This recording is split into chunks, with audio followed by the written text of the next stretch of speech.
अस्सलाम वालेकुम। उम्मीद है आप खैरियत से होंगे। ये दुनिया बहुत ही खूबसूरत जगह है, लेकिन अक्सर यहाँ हमें बहुत सी परेशानियों का सामना करना पड़ जाता है।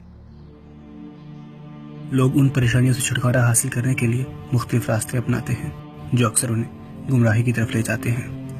मगर अगर हम सही रास्ता चुनें तो हमारे मसले भी हल होंगे और हम बेहतर इंसान भी बन सकते हैं।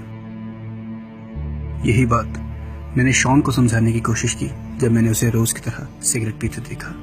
मैंने उसे समझाने की कोशिश की कि यही शौक लोगों की आदत बन जाता है और वो अपनी जिंदगी तबाह कर लेते हैं। मगर वो जिद्दी अपनी बात पे अड़ा रहा और कहने लगा इससे वो अपनी परेशानियां भूल जाता है। जब मैंने पूछा कि तुम्हें डर नहीं लगता दूसरों की तरह तुम भी इसके आदी न बन जाओ, तो वो उठ के चल पड़ा और कहने लगा मैं दूसरों की तरह नहीं।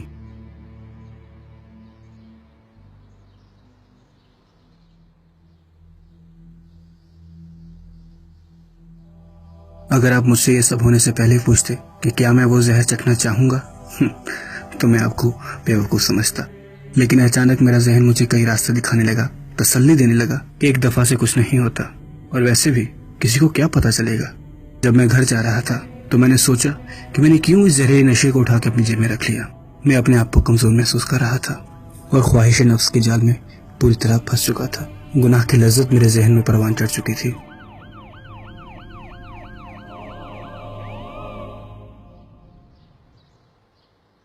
और बस अगले ही पल में पकड़े जाने का डर और अपनी नौकरी और जिंदगी से हाथ धोने का खौफ हर लज्जत और ख्वाहिश पे गालिब पड़ गया।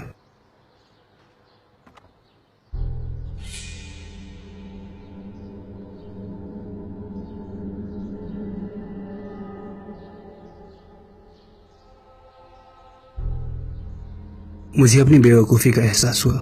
मैं तकरीबन पकड़ा जा चुका था, लेकिन अल्लाह ने उस दिन उस वार्डन की आंखों पे पर्दा डाल दिया और मुझे रिसवाई से बचा लिया, जबकि मैं उसकी नाफरमानी करने जा रहा था। मैं उस दिन फातिमा से नजर तक नहीं मिला पाया। मैं ये बिल्कुल नहीं चाहता था कि उसे मेरी खामियों के बारे में पता चले और इसके बुरे असरात से उसका मुस्तकबिल शुरू होने से पहले ही खत्म हो जाए।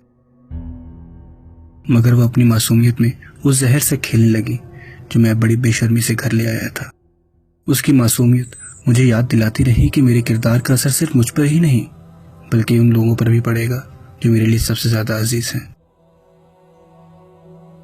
सो आखिर में वहां चला गया जहां मुझे कोई नहीं देख सकता था, घर की सबसे बुरी और गलीज जगह जहां सिर्फ गलाजत पाई जाती है।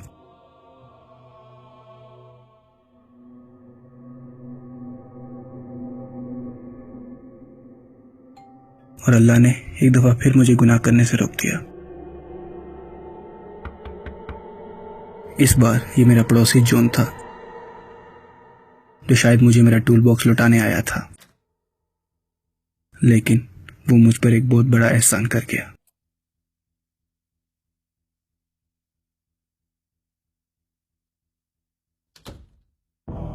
अजीब बात है, मैं इतना गाफिल कैसे हो सकता हूं कि मैं इतना बड़ा गुनाह करने जा रहा था। ऐसा महसूस होने लगा जैसे मेरा रब मुझे ये एहसास दिला रहा हो कि किस तरह मैं आहिस्ता आहिस्ता शैतान के जाल में फंस रहा था, कि ये जरूरी नहीं मेरा नफ्स गुनाह की तरफ मुझे रागिब करे और मैं वो कर गुजरूं। वो मुझे देख रहा था और बार बार मौका दे रहा था रुकने का, जबकि मैं उसकी नाफरमानियां करने की कोशिश कर रहा था। ये मैं क्या बनने जा रहा हूं? मैं ये क्या कर रहा हूं? मैं किसे नुकसान पहुंचा रहा हूं? किस चीज से दूर भाग रहा हूं? मेरा मुस्तकबिल क्या है? मैं कब गफलत की नींद से जागूंगा? मुझे एक सहाबी की याद आई जो कभी शराब पिया करते थे, लेकिन रसूलुल्लाह सल्लल्लाहु अलैहि वसल्लम को उन पर यकीन था कि वो अल्लाह और उसके रसूल से मोहब्बत करते हैं और ये मोहब्बत एक दिन उन्हें होश में ले आएगी। मैंने उस बारे में सोचा जो तुमने मुझे कहा था। तुम सही थे, तुम सही थे।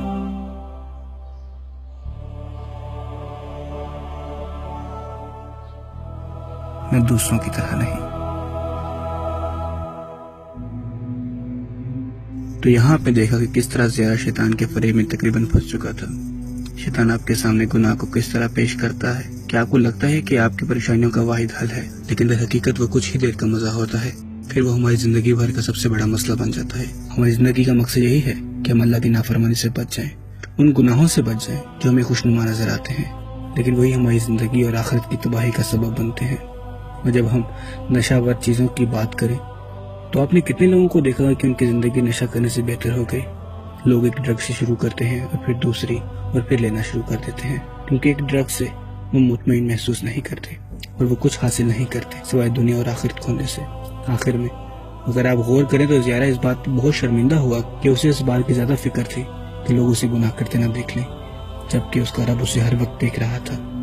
اور ایسا کیوں ہوتا ہے کہ گناہ کرتے وقت ہم اللہ کی موجودگی سب سے کم محسوس کرتے ہیں، جیسے اللہ وہاں ہے ہی نہیں، جیسے آپ کہہ رہے ہوں کہ بس اللہ ہی تو دیکھ رہا ہے، جیسے کوئی عام سی بات ہو۔ امام احمد رحمۃ اللہ علیہ نے ایک شاعر کو کہتے سنا، خوف آتا ہے خدا پوچھے گا مجھ سے، کیوں شرم نہ آئی جب بے حیائی تھے تم کرتے، چھپاتے تھے گناہ تم لوگوں کی نظر سے، اور میرے سامنے نافرمانی کا گھمنڈ تم کرتے۔